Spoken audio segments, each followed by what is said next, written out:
हरि ओम यौ तौ शङ्खकपालभूषितकरौ मालास्थिमालाधरौ देवौ द्वारवती श्मशाननिलयौ नागारिगो वाहनौ द्वैत्रक्षौ बलिदक्षयज्ञमथनौ श्रीशैलजावल्लभौ पापं मे हरतां सदा हरिहरौ श्रीवत्सगङ्गाधरौ नारायणं नमस्कृत्य नरं चैव नरोत्तमं देवीं सरस्वतीं व्यासं ततो जयमुदीरयेत्। श्रीकृष्ण गोविन्द हरे मुरारे हे नाथ नारायण वासुदेव श्री श्याम नारायण हे मुकुंद लक्ष्मीपते केशव वासुदेव। ओम नमो भगवते वासुदेवाय। धर्ममार्ग युट्युब च्यानल हेरिरहनुहुने सम्पूर्ण नियमित तथा नवीन दर्शक वृन्दहरुमा जय श्री हरि जय श्री राधेको न्यानो अभिवादन म टक्राउन चाहन्छु। हजुरहरूले माघ महात्म्य श्रवण गरिराख्नु भएको छ। हामीले श्रवण गर्दै थियौं कि गन्धर्व गन्धर्वी आदिका जो छोरीहरू रहेका थिए 5 जना, यिनीहरू पनि पिशाच बनेका छन् र जो अग्निव नाम गरेका ब्रह्मचारी थिए, वेदनिधि नाम गरेका ब्राह्मणका छोरा, उनका छोरा पनि पिशाच बनेका थिए। एक आपसमा श्राप उनीहरूले दिने काम गरे। उनीहरू अक्षत नाम गरेकै जुन तलाउ थियो, तीर्थ थियो, त्यही तीर्थमा पिशाच बनेर भौतारी रहेका थिए। त्यही समयमा लोमस नाम गरेका एकजना ऋषि हुनुहुन्थ्यो। ऋषि पनि अक्षत नाम गरेको तीर्थमा माघ महिनामा स्नान गर्नका लागि आउनु भएको थियो। त्यो तिथि चतुर्दशी थियो। अनि वेदनिधि पनि आफ्ना जो छोरो थियो, आफ्नो छोरो के गर्दैछ त, पिशाच भएको छ, पिशाच योनिमा छ भनेर अब उसको उद्धारका लागि विभिन्न बाटोहरू उहाँले खोज्दै हुनुहुन्थ्यो, उपाय खोज्दै हुनुहुन्थ्यो। खोज्दै त्यही तीर्थमा आइपुग्नु भएको थियो। ती पिशाचहरूले चाहिँ लोमस ऋषिलाई खानका लागि अगाडि बढिरहेका थिए। वेदनिधि जो ब्राह्मण हुनुहुन्थ्यो उहाँ हतार अगाडि गएर ती ऋषिलाई चिन्नुभयो, लोमस ऋषिलाई, र दण्डवत गर्नुभयो, प्रणाम गर्नुभयो र आफ्ना सन्तानको जुन समस्या छ, उनीहरू पिशाच भएका छन्, त्यो पिशाच योनिबाट उनीहरूलाई कसरी मुक्त गर्न सकिन्छ भनेर यसरी प्रश्न गर्नुभएको थियो। र प्रश्न गर्दै हुनुहुन्छ, सोध्दै हुनुहुन्छ, भन्दै हुनुहुन्छ, महर्षे कथ्यतां धर्मो मुच्यन्ते न बालकः नायं कालो विलम्बस्य शापाग्निर्दारुणो यतः। हे महर्षि,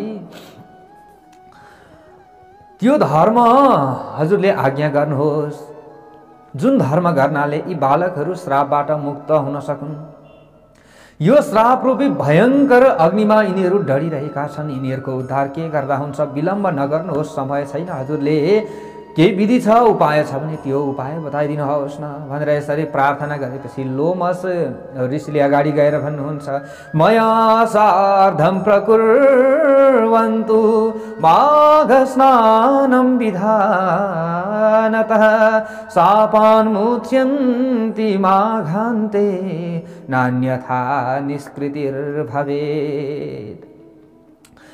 हे ब्राह्मण, विधिपूर्वक यिनीहरूले माघ स्नान गरून्। माघको स्नानले मात्र यो श्रापबाट उनीहरू छुट्दछन्, होइन भने अरू कुनै पनि यिनको उद्धारका लागि उपाय मैले देखेको छैन। माघको स्नान यिनीहरूले गर्नै पर्दछ। हे ब्राह्मण, श्राप रूपी पापको फल र मनुष्यहरूको पापको नाश तीर्थमा माघ स्नान गर्नाले मात्रै हुन्छ। त्यसैले यही उपाय रहेको छ, यही चाहिँ मेरो बुद्धिले निश्चय गरिरहेको छ। 7 जन्मसम्मका सबै पापहरू छन् भने पनि यिनीहरूका सबै पापहरू नाश भएर जान्छ।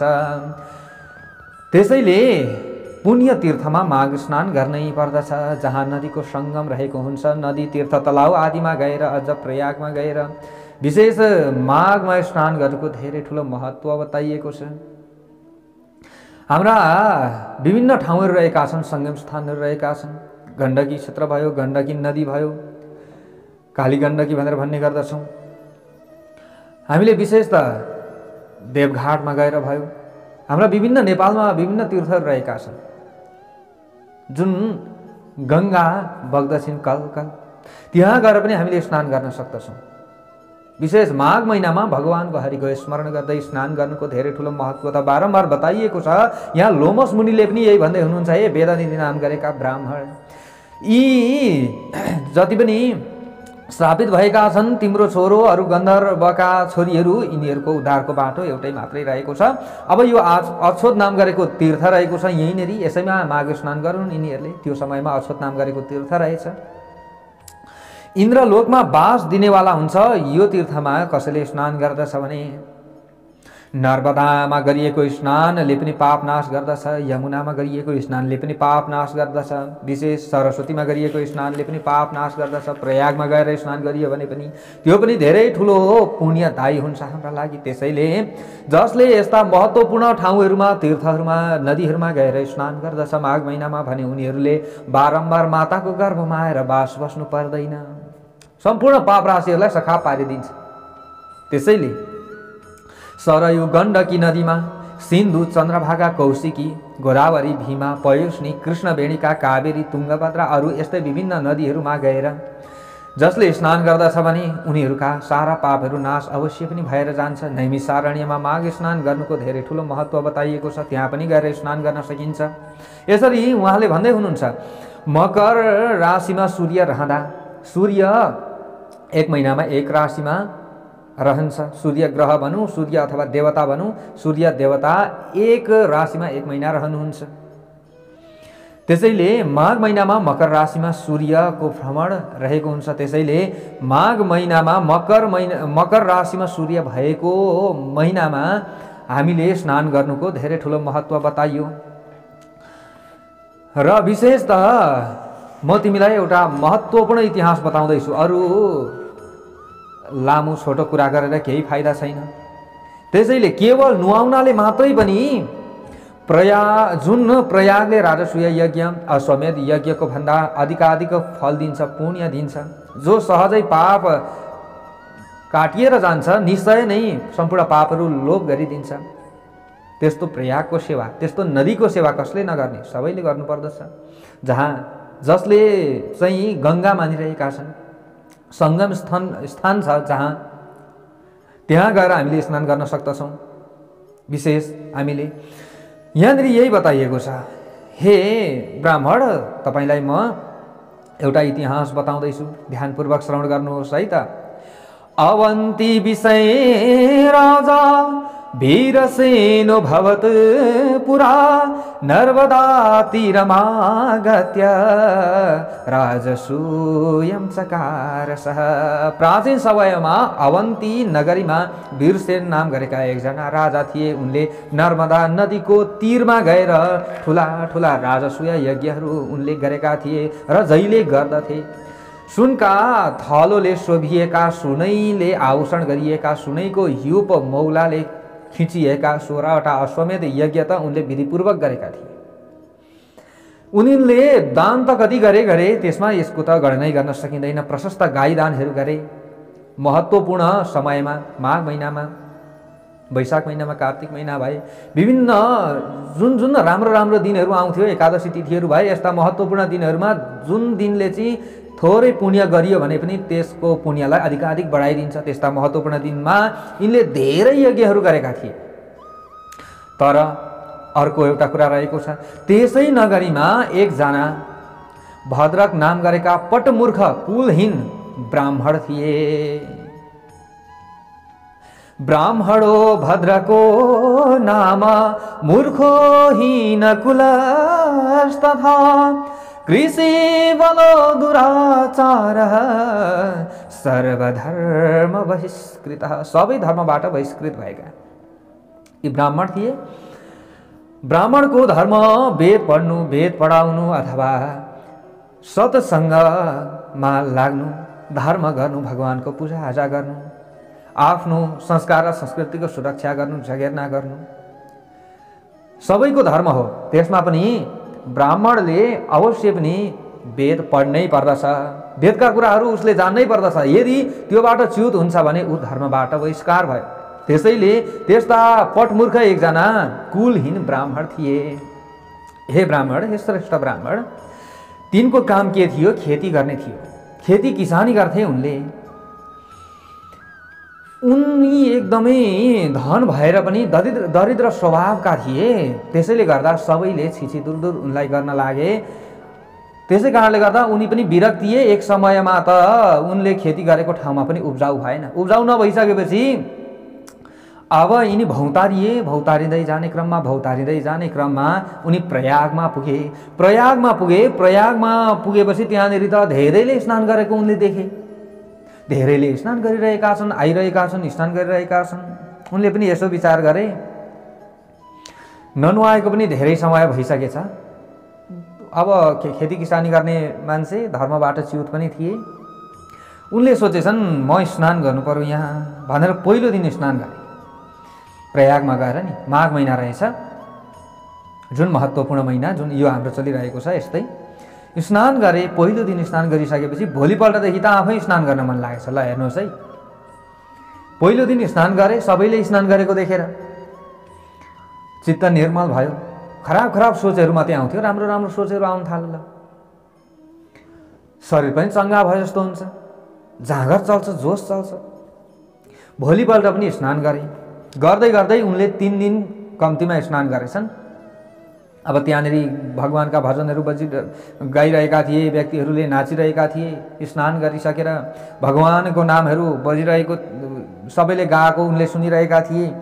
त्यो उनले बारम्बार सुनिरहनाले पनि उनको चाहिँ सम्पूर्ण पापहरू नाश भयो। स्नानले पनि पापहरू नाश भयो। आफू धर्मबाट च्युत भए तापनि सम्पूर्ण पापहरू नाश भएका कारणले गर्दा उनी त यति खुसी हुन थालेछन् कि होइन, कहिल्यै मलाई यस्तो राम्रो सोच आउँदैन थियो। अब त कर्म गरौँ लाग्छ, लोभ पनि लाग्न छोडो। जति भए पनि सन्तुष्ट उनी रहन थाले। यस्तो हुन थाल्यो। अब यसरी समय बित्दै थियो। त्यही नगरमा ती राजाको मृत्यु र यी ब्राह्मणको मृत्यु एकैचोटि भयो। फेरि उनी आफ्नो घरमा फर्के। ब्राह्मण उनको चित्त निर्मल भइसकेपछि मृत्यु एकैचोटि भयो। एकैचोटि मृत्यु भइसकेपछि दुवैजना एकैचोटि स्वर्ग गए। हे ब्राह्मण, लोमस ऋषिले भन्दै हुनुहुन्छ, दुवैजना एकैचोटि स्वर्ग गए। स्वर्ग गइसकेपछि उनीहरूको यो तेजिलो शरीरलाई देखेर इन्द्र पनि छक्क परे, सबै छक्क परे। अरे, यी राजाले त हजारौं हजार यज्ञहरू गरेका थिए, नर्मदा नदीको तटमा धेरै दान पुण्य आदि पनि गरेका थिए, तर यो ब्राह्मणले त केही पनि गरेको थिएन। कसरी स्वर्ग आयो भनेर सबै चकित भएछन्। त्यो समयमा नि अलिकति जान्ने विद्वानहरू, ब्राह्मणहरू, यी लोमस ऋषिले पनि भन्दै हुनुहुन्छ, म पनि छक्क परेँ। अरूको कुरा होइन, म पनि छक्क परेँ यो स्थिति देखेर। मैले यस्तो देखेँ कि उसको शरीर पनि चम्किँदै ऊ स्वर्ग गइरहेको छ, स्वर्ग पुग्यो। अनि मैले विचार गरेँ यिनको स्वर्गको गति कसरी भयो त भन्दाखेरि मैले यो सबै कुरा पत्ता लगाएँ कि यिनले अरू केही गरेका थिएनन्, त्यही एउटा धर्म गरे। आफ्नो जीवनमा केवल एउटै धर्म गरेका थिए।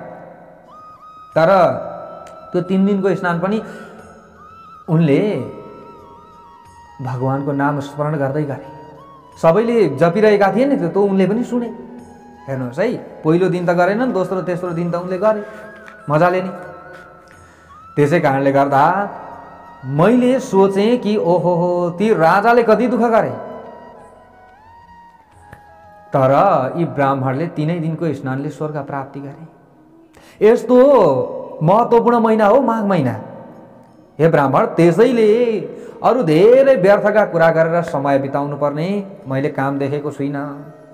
त्यसैले यी गन्धर्वका छोरीहरूले र तिम्रो छोराले पनि स्नान गरून् मेरा साथमा। अत्र ते कथयिष्यामि सावधानमतिः शृणु पिशाच मोचनं नाम इतिहासं पुरातनम्। म एउटा पुरानो इतिहास सुनाउँछु अझै एउटा, जुन इतिहास श्रवणले मात्रै पनि व्यक्तिको पाप नाश हुन्छ। त्यसैले म त्यो इतिहास सुनाउँदैछु। पिशाच मोचन नाम गरेको पुरानो एउटा इतिहास रहेको छ, सावधान भएर सुन्नुहोस्। तपाईँ मात्रै होइन, यी गन्धर्वीहरूले पनि सुनुन्, यी पिशाचिनीहरूले पनि सुनुन्, र तिम्रो छोरो पिशाच भएको छ तिम्रो छोरोले पनि यो इतिहास सुन्नुहोस्। जुन इतिहास सुन्नाले उनीहरूको चित्त निर्मल हुनेछ अनि उनीहरूलाई पनि शरीरमा ऊर्जा थपिनेछ कि स्नान गर्न मन लाग्नेछ, त्यसमा पनि भक्तिभाव बढ्नेछ, श्रद्धा बढ्नेछ। त्यसैले पनि यो इतिहास सुन्नु पर्दछ। उहिले विष्णुका भक्त वेद वेदाङ्गमा पारङ्गत रहेका अत्यन्त करुणाले चित्त पग्लेका देवद्युति नाम गरेका ब्राह्मणले पिशाचहरूलाई पिशाचत्वबाट छुटाएका थिए। यो एउटा महत्त्वपूर्ण इतिहास रहेको छ। पुरा देवद्युतिर्विप्रो वैष्णवो वेदपारगः पिशाचान् मोचयामास करुणाप्लुतमानस। अत्यन्त महत्त्वपूर्ण इतिहास छ, यो श्रवण गर्नुहोस् है त भन्नुभयो वेदनिधि ब्राह्मणलाई लोमस ऋषिले। अब कस्तो इतिहास छ त, के छ त, भोलिको प्रसङ्गमा हामी श्रवण गर्नेछौँ। आज हजुरहरूलाई हामीले यति नै प्रसङ्गहरू श्रवण गरायौँ। सबैको दिन मङ्गलमय बनोस्, कल्याणमय बनोस्। आजको प्रसङ्गबाट, आजको भागबाट मलाई बिदा दिनुहोस्। भोलि भागमा फेरि भेट्ने बाचा गर्दै बिदा चाहन्छु। जय श्री हरि, जय